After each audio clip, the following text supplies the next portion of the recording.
Welcome to Inside the CSAC, everyone, a platform that gives our student athletes an opportunity to speak their truths and experiences inside the CSAC. My name is Tone Cockrow, Assistant Commissioner of Strategic Initiatives, a former student athlete at Keystone College, which is also inside the CSAC. And today I have the pleasure of speaking with Olivia Zepp, a junior at Cairn University and a member of the women's volleyball team. Olivia, thanks for taking the time to come chat with me today, explore some things, some current events, and some of your team successes. Yeah, thank you so much for having me. I'm so excited. For sure, we're making history now. Being you being the first guest, me being the first host of the podcast. So I'm looking for a great conversation today. Yeah, it's gonna be awesome. Can't wait. Okay, so let's just hop into it. Olivia, junior at Cairn University, majoring in elementary education, Westminster, Maryland. So kind of close to me. I'm from PG County, Maryland. Was a 3-sport athlete in high school, Francis Scott Key High School. So Olivia, our first question today, just kind of let's explore some of the college life, the transition from high school, how that kind of affected you, what transitions you went through, what was positive, what were some kind of the negatives, what you had to take some getting used to. Yeah, definitely. So I think the main transition for me, I was such a homebody in high school. I love being at home. I have 2 little sisters. I love spending time with them. I'm close with both of my parents, and definitely moving away from home. I'm about 2.5 hours away from home, which it's not too bad of a distance. I can drive home on the weekends if I want to. But that was a big transition for me, just learning how to live on my own. I had a roommate and loved my roommate to death. We had a great time my freshman year. But that was definitely really hard for me at first, getting used to just being independent, figuring out how I worked independently, figuring out my schedule. That was a huge transition.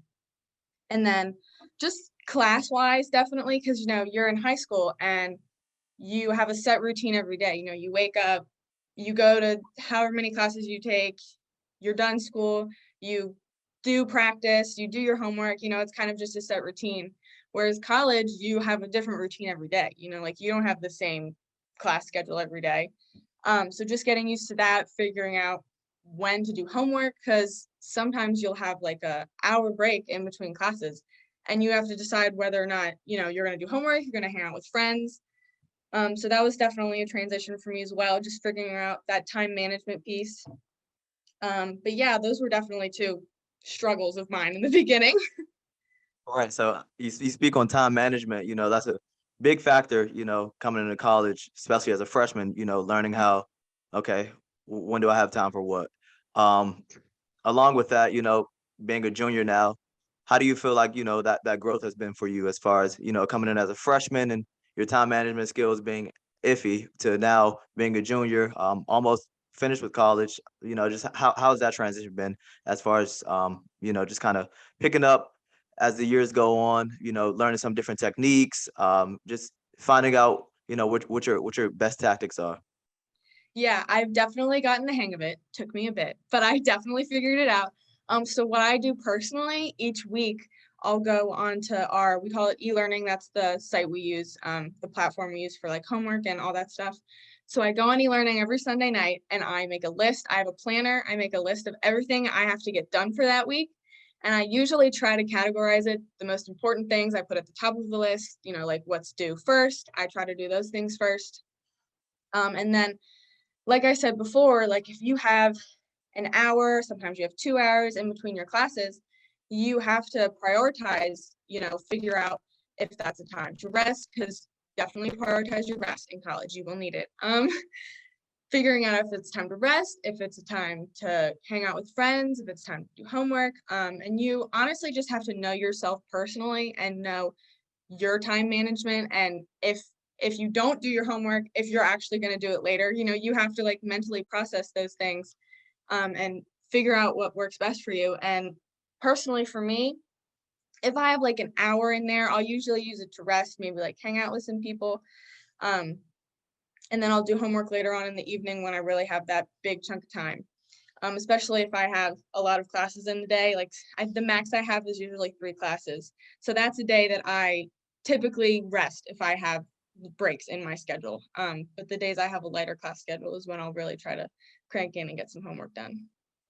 Nice. So it seems as though you have you kind of figured out your niche and your balance for your social life, your academic life, and then obviously your athletic life. So having that good balance is beneficial to all of our student athletes that might watch this podcast. So thank you for sharing that with us. Yeah, definitely. Um, so let's talk about this season that you guys are having so far. Oh man, oh man. Yes. So, Carolina Highlanders, the team to beat right now, 7-0 start. In 2021, you guys started off 2-5, Mhm. finished 12-14. In 2022 season, you guys are already 7-0. You defeated some great opponents, Gwen and Mercy, Centenary. So just kind of touch on that, what the 2021 season was like for you all, you being a sophomore, then to what the 2022 season is like now, just kind of the atmosphere, how the locker room has changed, how practices, how the intensity has increased. Because I can bet starting off at 2-5, eh, practices can be a little hard. But Oh, definitely. 2022, you guys are off to a 7-0 start. I could assume that the energy is great. You guys want to keep one. You guys want to keep building on this because essentially that teams are coming after you. So just kind of touch on that for me. Yeah, so 2021 season, we had a great season. We were coming off of the COVID year. We didn't get a season in 2020.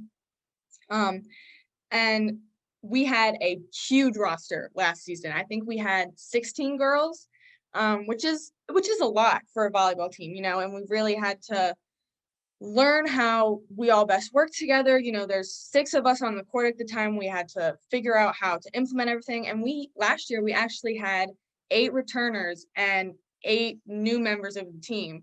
So figuring out how we all work best together, that was definitely a challenge in the beginning of the season. And me personally, I had an ACL injury. I completely tore my ACL my freshman year. So in 2020, during a practice, I tore my ACL and I was in rehab that whole year, and I got cleared right before 2021, right before our preseason started. I think it was literally a week before preseason. So me and my coach, we like to call that last season was my ACL recovery year. Like I was coming back, everyone was looking to see what I was going to do, how I was going to be. So that was definitely a rough year. But ultimately, like, it wasn't bad. It was great. And then this year, man, this team, I mean, I'm sure everyone, if you ask anyone about their team, they're going to say their team's great, like, obviously. Um, but there's something special about this team. I mean, these girls are some of the most selfless, joy-filled, godly women that I have ever met and been a part of. Like, this is such a great culture that we're creating. And you can just tell that we play for each other. And so many people after every game have come up to me. People stop me when I'm walking to class, and they just pull me aside and they say, it is such a beautiful thing to watch. And it really is. And it's a beautiful thing to be a part of. Um, I mean, overall, it's amazing. And we have some of the best coaching staff. I love my coaches. They love us. And we just love each other. And I mean, I think that's how you build such a great team culture. You love each other, and we have the skill, we have the passion, and we've really figured out how to click together this year. We have 8 returners this year, 2 freshmen that are fitting in wonderfully with our program. And every day we just work to get a little bit better. And I think part of what is so motivating for us, we say 1 point at a time. And in our games, like, we've been down, I think the most we've been down in a set is 8 or 9 points, and we've ended up winning the set. Like, we don't look at it as this, big rally we have to go on, this big run. We just say 1 point at a time, 1 point at a time, and we don't even look at the score. And then all of a sudden it's tied or we're ahead by 2. So that's definitely been a big thing this year that we've been focusing on, and it's working. Great. It seems like, there are no egos on the team, which is great. Mhm. Um, a coach would love coaching a team with, no egos. But you guys fit together on the floor. Like you said, everybody they do their part. Everybody loves just playing with each other. So how does that relationship kind of transfer off the court? Like, are you guys very close, or how does that go? Oh, definitely. We are so close off the court, and it is so evident, and everyone can see it. They can see on the court, like I said, you can see how much we love each other, and we get to know each other off of the court so that we know how to be teammates on the court. And I think that's often what gets lost with teams sometimes. And having a roster, we have 10 girls this year, having a roster, not too big, not too small, is really the perfect size, in my opinion. Like, you can get to know each of your teammates individually, you know how they get motivated, you know what brings them down. Um, and we work to spend time together off the court. We have chapels every Mondays and Fridays here. We go to chapel together, we do homework together, we go out to eat together, and it's very evident, and you can clearly see it on the court. I've been a part of some teams that had some great team chemistry, so I definitely feel you when you say, that off the court chemistry is very important. Yeah. Um, so let's explore some team goals. With this 7-0 start, obviously you guys have high expectations, your fans have high expectations. So just what are some team goals that you guys have? Well, I think I can speak for my whole team when I say we would love to pull out a CSAC championship. Um, but God's timing, God's plan. If that's not what's meant for us, it's not what's meant for us. But that is definitely a goal of ours. And like I said, just that 1 point at a time is honestly our goal and is what we focus on. We don't being 7-0, there's definitely that pressure. You want to, do your best. You want to keep that going. And we're only in non-conference right now. And that is definitely a huge start to be 7-0 in non-conference. So definitely keeping that going is a goal. I believe we have 5 more non-conference games. We have 3 this week. So they'll definitely be big. Definitely want to win those. And my coach likes to say we could go out the rest of the season and win every game, or we could lose every game. Like, we don't know, but we always want to play how we play. When my team plays how we know how to play, like, you can see it. You can clearly see it. And whether that wins us games, loses us games, doesn't matter. As long as we play how we want to play. Olivia, you and I, we had some time to talk a couple of times, off record. And you seem like a very selfless person. You always put in team first. So even though you are a selfless person, and the team success matters a lot, do you have any personal athletic goals that you want to achieve this year, senior year, throughout your career, the rest of your career here at Cairn? Yeah, definitely. I think I have about 770 assists, I want to say, counting last year and the beginning of this year. So definitely hitting that 1,000 mark will be huge for me. It should happen this season, within the next 3 weeks. God willing, it will happen. And then because I was on the team during the COVID year, I get an extra year of eligibility. So if I choose to use that, potentially I could reach the 2,000 mark, and that's way in the future. I'm not even worried about that right now, but it's definitely in my mind a little bit. It could happen, and just setting my team up for success is always a goal of mine. You need a good pass to get a good set, to get a good hit, and I look to do that every point. Olivia, so in my career, I did surpass the 1,000 point mark over at Keystone. And it was a big goal of mine, going into senior year. Freshman and sophomore year, I didn't really think I could attain it. I played with some very good players. But toward junior year, picked it up a notch. Started scoring the ball a lot more, and then senior year was there for me. And I can say my teammates over at Keystone, they did a lot in order to make sure I got that 1,000 points. And it wasn't just an accomplishment for me. I feel as though it was an accomplishment for everybody. So when you get that 1,000th assist, your team will feel it. The energy will be there. So we're definitely looking forward to you doing that. Yeah, definitely. My team's so supportive, and they're counting down with me. They're so supportive. Oh my gosh, I love them so much. I can't speak enough about them. Um, so in your 2021 season, you did receive honorable mention, all CSAC honorable mention. You led our conference with 557 total assists, which is about 6.1 assists per set. And then you tallied 186 digs.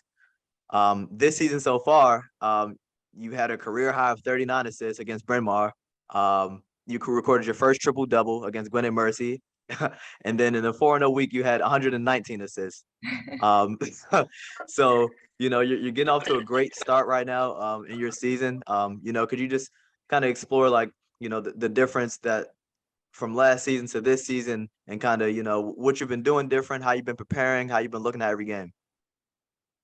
hmm No, definitely. So last season, like I said, it was my ACL year. I didn't really know what to expect. It was my first year playing a collegiate sport. I was a sophomore, but we didn't have a competitive season my freshman year. So going into it, I didn't know what to expect. Honestly, my goal was just to be able to play, like, which is so crazy to even think about. Like the summer of 2021, like I didn't know what was going to happen, and I, to be honest with you, was a little scared and hesitant to play. Just coming back from injury, there's always that fear. Um, so yeah, that was pretty much summed up last year. And this year, you go into every game embracing that you're playing. And I think that is really what I took out of that injury. And you go into every game, obviously winning is a goal, but like I said, you want to set up your team for success and push yourself beyond what you think you can accomplish, and that'll take you to the top. And my team, we give all of the glory to God. We know that every game is in his hands. What's going to happen is going to happen, and it's brought us to success so far. So personal success does stem from team success. I can agree with that. If you're being a great leader on the floor, you'll get the personal the achievements and the awards and things of that nature. But just making sure you put your team first, that's very important. So I'm glad you did touch on that. So let's kind of transition into your personal life, and some kind of career goals for you. With an education major, you know, how can sports kind of help you make that transition? When you finish playing volleyball, how has sports kind of helped you thus far, and then how will it help you for the rest of the way throughout life? Yeah, so I played sports my whole life. I played basketball and softball. I started in kindergarten, played through high school, and I started volleyball in eighth grade, and just fell in love with the sport. And being an athlete, I think oftentimes you lose the sense of who you are, and it's so important. And I've developed it since my injury.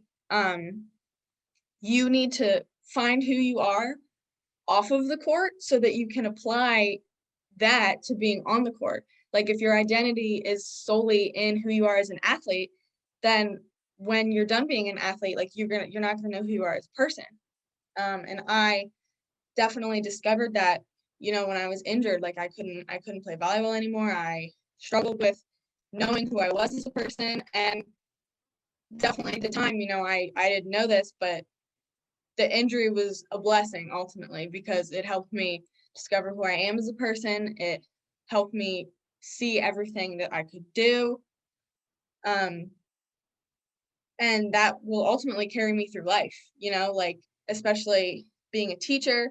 Being a teacher is a hard thing to do. And it shows me, the hard work that I have in me, the diligence, perseverance, and that'll carry me not just through, my career, but through life in general. Right.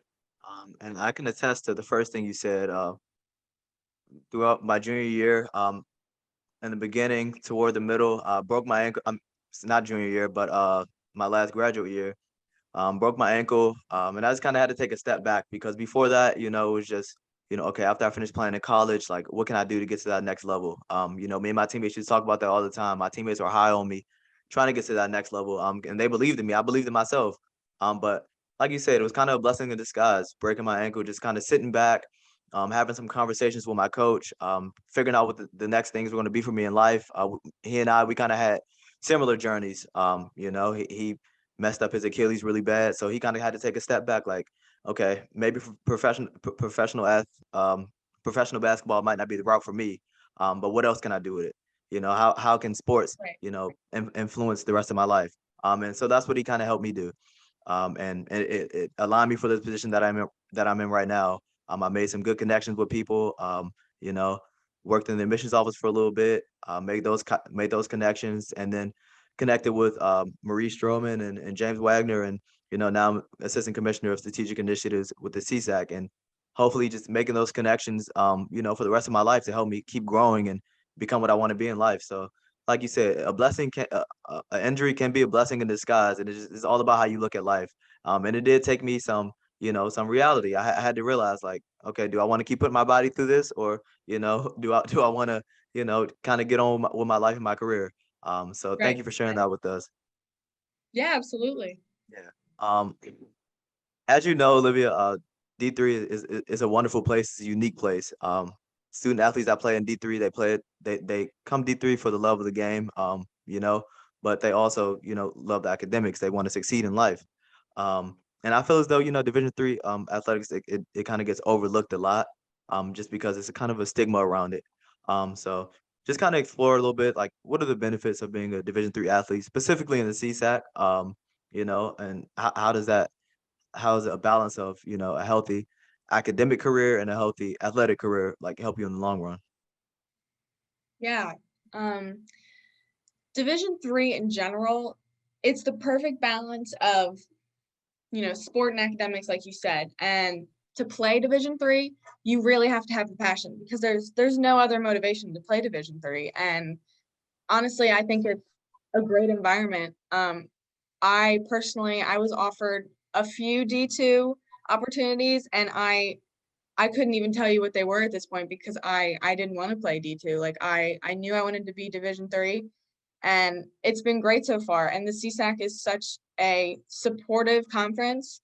When you travel to an away game, the environment is very supportive, and caring, and you can just, even though you're competing against the net, like, you can just tell that, the other team, like, ultimately, like, you want to win, but you want what's best for the other team. Like, you wouldn't wish for any injuries for the other team. And it's just, the CSAC is such a great place. And there's so many other conferences out there that just do not have the same environment, um, which is so great about the CSAC. I definitely agree. Playing in the CSAC for 3 of my 4 years in college, it was also big for me. Just making those connections with different players on the floor, not even just my teammates, but I made connections with players from Cairn, Rosemont, Cabrini, and we're still all friends to this day. Right. We all want to see each other succeed, like you said. And that's the beautiful thing within the CSAC. We're going to compete, but we're going to go at each other. We're going to compete, but ultimately we want to see everyone doing well. Whether Right. that's in the classroom, on the floor, like, we all repost each other's things on Instagram, Twitter when somebody gets an award. Because ultimately we're a community, we're a family. And I think that's a very great feel to have in a conference. Definitely. Yeah. Um. So next, let's explore, just some role models. Being athletes, we've all had those role models in our life that helped us get to where we are now and will continue helping us, on our journey. So who are just some of your biggest role models or athletes that inspired you to get to where you are now and helped you along the way and will continue helping you? Yeah. So I have a few, bear with me. So, ultimately, the Lord blessed me with these abilities to play this sport. He gifted me with this passion. So he ultimately has pushed me in this sport. He's why I play the sport. So definitely, God above all else. Um, my parents, I have two incredibly supportive parents. At least one of them is at almost every single game, which is huge given, I'm 2.5 hours away. They make that trip for me, which is so incredible to have, because there's so many, student athletes that don't have that. So they're a huge supportive role model for me. And then I have two little sisters. They're in elementary school. They definitely look up to me. They push me to be the best that I can be. My grandfather, my poppy, he watches every live stream if he can't make it to the game. And then my Gammy, she passed away this past year. She had cancer, and she's definitely still a huge supportive role model for me. I play for her. And then my coaches, Whitney Seidel, Elizabeth Hatch, they're my two coaches now. They are some of the best coaches I've ever had. They're incredible women. They push me every day in practice. They push me in the game. They are motivating. They know how to push me and how I work best. And then just my high school coaches, Sarah Darbo, Brooke Birdsall, they ultimately helped me develop a passion for the sport and pushed me to be a setter. So yeah, those are just a few of my biggest influencers. Nice. It sounds like you've had a great support system, throughout your journey, with sports, and they've helped you along the way. So, shout out to them for that. Yeah. Um, Olivia, let's kind of switch to some advice. There are a lot of student athletes out there with the mindset, D1 or nothing. It's in the air, it's out there. Um, but D3 athletics is a great place. You can find who you are. Um, you can have great competition. You can explore a lot of different things that you may not have even known you liked. So what are just some words of encouragement, some advice to athletes, maybe even current athletes that are maybe freshmen, or even just some athletes that are in high school right now, just some words of advice to them in choosing a college, and if it's D3, if it's a CSAC, just some words of advice for them. Yeah, so definitely find a school that will support you and that you feel at home at. I visited several schools my junior and senior year of high school, and ultimately, Cairn is where I felt most at home. The community was amazing. I felt so supportive. I met the team. Um, so you really just need to make sure that you feel comfortable, you feel safe, and you just have to know what works best for you. Like, I definitely did not want to go super far away from home. 2.5 hours was pretty good for me. So you just have to personally know your limits, know what you can handle. And obviously, you have to make sure that they have your major, make sure you like the program. Um, and if you're going to be an athlete, make sure that the team is supportive, make sure the community in general is supportive. Yeah. Thanks, Olivia. They'll definitely appreciate that. You know, that stigma of D1 or nothing, D3 is not really a, competitive field. I believe that we can change that narrative, with plays such as Karen's play right now, the Highlanders being 7-0. Great competition, great conference, competing against great other student athletes. So, we definitely want to inspire those student athletes to try to explore those 3 campuses a little bit more, because they do have a lot to offer. Definitely, yeah. Yeah. Um, so, Olivia, we'll wrap up with some fan questions here. I'll keep them anonymous, but you did receive a few fan questions for this podcast. So we'll go into it. The first fan question: um, take us through your game day routine. Okay. So you wake up, obviously, you go to classes, you do what you normally do in classes. Um, on those game days, if you do have, that hour block or 2 hours, do some homework, because when it gets closer to game day, you're going to get more excited and you're not going to want to do homework. So I try to do homework in the beginning of the day, go to classes, and then typically, if it's a weekday, our games are at 7, and we usually try to meet around the gym, locker room, be around the area around 5, about 2 hours early. And we just kind of get each other pumped up. We're in the locker room, we're talking, asking how our day was, just kind of settling in. And then around 5:30, we meet in our team room. We talk about the team we're going to play. We talk about strategies. We talk about, like the starting lineup, what we're going to implement into the game. And then we usually start warm up around 6. It's light warm-ups to begin with, stretching and all that stuff, and then we get right into it, and it's game day. Nice. Um, and then we have another fan question that came in, and that is, obviously you guys are 7-0 right now. That's big. So the people want to know, what is the atmosphere like in practice right now? Just going into practice every day. With that seventh day being an off day. Just kind of explore that practice for us. How does it start? How does it end? How's the energy? Yeah, there's definitely so much energy in practice, and it is such an amazing thing to be a part of. We start off, we do our typical stretching, our typical warm-up. We usually do the same little warm-up drills before every practice, just to, like get in the habit, don't lose any fundamentals. And then we usually get into gameplay at some point, especially if we have a game the next day, we're approaching like a difficult game. We run through like the starting lineup, we do gameplay, and the energy during gameplay is so high and it's so amazing, and it's so great to be able to implement that high energy when you're not in the game and when you don't have a crowd backing you up. Gaining that energy yourself is really important, because then you can apply it in an actual game, and you gain even more energy when you're in the game, because we have incredible fans here and they give us so much energy. So practice is an amazing place, and we're not afraid in practice to make mistakes. We know that is where you need to make mistakes, ask questions. So yeah, that's pretty much our practice energy. And yeah, we usually end on some sort of gameplay, some sort of high energy thing, just to end on a high note. And then on a high note, and kind of translating that end game feeling, that's always big. Yeah. Yeah. Um, well, I want to thank you, Olivia, for being on the first episode of Inside the CSAC with me.